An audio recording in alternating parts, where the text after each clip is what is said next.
শালারা কেডা কুম নেশা দিগায় জাতীয় দল ঘোষণা হয়েছে বলে কেডা ঘোষণা করছে কুমে এদি এই বাবা বাপন কাকু ভালো আছেন? এই যে টি-20 বিশ্বকাপের জন্য যে দলটা ঘোষণা করা হয়েছে এই দলে তো 2-3 জন প্লেয়ার কম পড়ে গেছে। এই দলে ওপেনিং জুটিতে তো দরকার আছে নাজমুল হাসান পাপন কাকুকে। এই দলে ওয়ান ডাউনে থাকবে নাজমুল হাসান পাপন কাকু এবং মিনাজুল আবেদিন নান্নু এবং আছে আমাদের সুজন কাকু।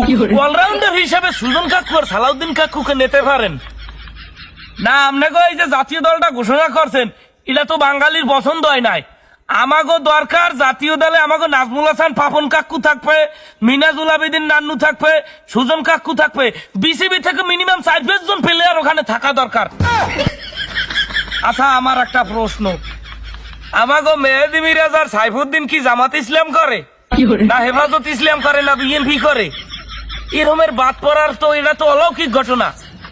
এই বিসিবি আর ঘরের বউ এই হইলে এক হোমানে মশার বাচ্চা মশাকে পিড়ে যা রোববার জাতীয় দল ঘোষণা করে দেখি তো কামড়াও খাই মশার বাচ্চা মশা যাই হোক বিসিবি আর ঘরের বউ এই হইলে হোমান কিল্লিকে কইছি প্রত্যেক ফিরে একটা না একটা আইকে বাজাইবে। আমরা যতই ভালো পান যত যাই করেন আইকে একটা থাকবি বুঝলেন। গত বিশ্বকাপে মাহমুদুল্লাহ নিয়ে একটা সমালোচনা হয়েছে না? মাহমুদুল্লাহরে বাদ দিয়ে হারা জাতীয় দল ঘোষণা করছে যেখানে মাহমুদুল্লাহ ফুল ফর্মে। হ্যাঁ এবার সারা বাংলাদেশে আন্দোলন হয়েছে, ঝাড়ু মিছিল হয়েছে, জুতা মিছিল হয়েছে, পিসা মিছিল হয়েছে।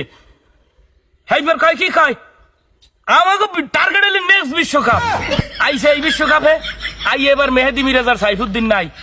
ম্যাডাম মেহেদী মিরাজ এই যে তানভীর ইসলাম ছেলেটার এনেছেন, এই যে শেখ মেহেদী নেছেন, এই যে রিশাদ হোসেন নেছেন, এই যে 3টে প্লেয়ার এগোসাই কি মেহেদী মিরাজ কোনান দিয়ে পাউছেন না? মেহেদী মিরাজের আমরা ধরিয়ে রাখছি ভবিষ্যৎ সাকিব আল হাসান, ভবিষ্যৎ নাম্বার 1 অলরাউন্ডার, ভবিষ্যৎ ক্যাপ্টেন।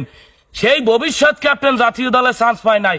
এখানে আবার আইছে মশার বাচ্চা মশা পিড়াইয়া ক্রিকেট বোর্ড ফসল গেল এলাকা ফসল গেলাম সেন মানুষ।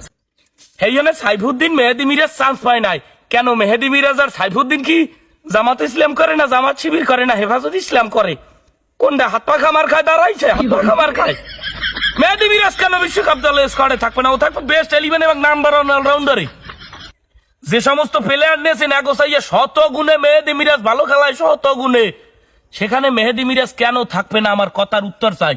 যে রোম বোলিং এই রোম ব্যাটিং পেসার আর স্পিন নাই হোমানে পিডিয়ায় বিপিএল এ ফর্মে, জাতীয় দলে ফর্মে, ওডিআইতে ফর্মে, টেস্টে ফর্মে, সেখানে মেহেদী মিরাজ কেন জাতীয় দলে থাকবে না? আমি এই প্রশ্নের উত্তর চাই। তা যখন মেহেদী মিরাজ নাই, যখন মেহেদী মিরাজ দলে নাই, সেখানে পাপন কাকুকে দিতেন। মেহেদী মিরাজকে নেন নাই, সেখানে পাপন কাকুকে দেন, সে ভালো খেলায়। আমি জানি সে প্লেয়ারদের নিয়ে ভালো খেলা। মশার বাচ্চা মশা সমান বাড়ি গেলাম দুমকার উপরে যার মশার উপরে জারি। এই সাইফুদ্দিন পোলাডা হারাল্লা কি ফর্মে অলরাউন্ডার একটা ব্যাটসম্যান। এই হার জায়গায় কে নিয়ে তুই তাজমিন হাসান সাকিব প্লেয়ার নামও জানি না জাতীয় দল ঘোষণা করছে। আমাকে তামিম, আমাকে মুশফিক, আমাকে মাহমুদুল্লাহ, আরে আমার কোথায় সরান হরিণ, সেই হরিণেরা কোথায় হ্যাগো বাদ দিয়ে জাতীয় দল ঘোষণা করছে গোলাপের বইরা। এইবারে যে টনটন কুমার দাসকে নিয়েছে, তো টনটন কুমার দাস কি খেলায় আয়? তোকে টনটন কুমার দাস দিয়ে ডাব্বা মারে 70 ম্যাচ পর একটা 50 মারলে এবার হারা 70 ম্যাচ অটো সাইজ খেলায়। এই লিটন দাসকে রাখছো আয় ফর্মে নাই, লোডা মারে ডাক মারে। হেইয়ের পর হেই প্লেয়ারটাকে জাতীয় দলে নেওয়ার আমাকে মেহেদী মিরাজ চান্স পায় না।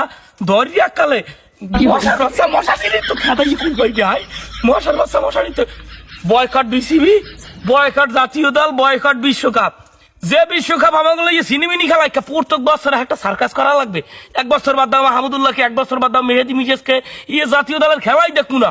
আবার দেখবে না এই বিশ্বকাপ শেষ হলে কইবে এ বিশ্বকাপ থেকে আমরা শিখছি, আমাকে টার্গেট নেক্সট বিশ্বকাপ। এটা একটা শিক্ষা সফর বানাই লইছে। জনগণের টাকায় দিয়ে ক্রিকেট চলে, অথচ জনগণের পছন্দ অপছন্দের কোনো দামই নাই। জনগণের টাকায় বাংলাদেশ ক্রিকেট দল চলে, অথচ জনগণের পছন্দ অপছন্দের কোনো দামই নাই। এটা একটা শিক্ষা সফর, আমাকে ওঠায় শিক্ষা সফর করতে যায়। প্রত্যেক বিশ্বকাপে যাইবে, প্রত্যেক আন্তর্জাতিক ম্যাচে যাইয়া কইবে একটা শিক্ষা সফরের নাম যাই কইবে আমরা শিখছি, আমরা এই বিশ্বকাপ থেকে আমরা শিক্ষা অর্জন করেছি, আমাকে টার্গেট নেক্সট বিশ্বকাপ। এই বিশ্বকাপ থেকে আমরা শিখছি আমাকে টার্গেট নেক্সট বিশ্বকাপ। দরিয়া পিছে মশার বাচ্চা, মশার বাচ্চা, মশা। তা বাবা ভাবন কাকু, আপনাদের শিক্ষা সফর শেষ হইলে জাতিকে বললেন যে আমাকে শিক্ষা সফর শেষ, কিন্তু এবার আমরা ছাড়বো না। এই যে জনগণের লাগে সিনিমিনিটা করছো, এবার আমরা ছাড়বো না। হোমানে দইয়ে দেবো, হোমানে দইয়ে দেবো মেহেদি মিরাজের ওই পজিশনে। মেহেদি মিরাজ হইলে একটা আলুর তরকারি, যেখানে মন চায় হেইনে উড়াইতেন, ওভেনে, 1 ডাউনে, 2 ডাউনে, 4 ডাউনে, 5 ডাউনে, ফিনিশিয়ারে যেখানে উড়াইতেন ও সেখানে মানাইতে, সেখানে ভাড়াইয়ে লাইতে। তারপরে ছেলেটাকে নেন নাই এই তরকারিতে। মশার বাচ্চা, মশার বাচ্চা, পাবনের বাচ্চা, মশার বাচ্চা, পাবনের বাচ্চা, মশার বাচ্চা।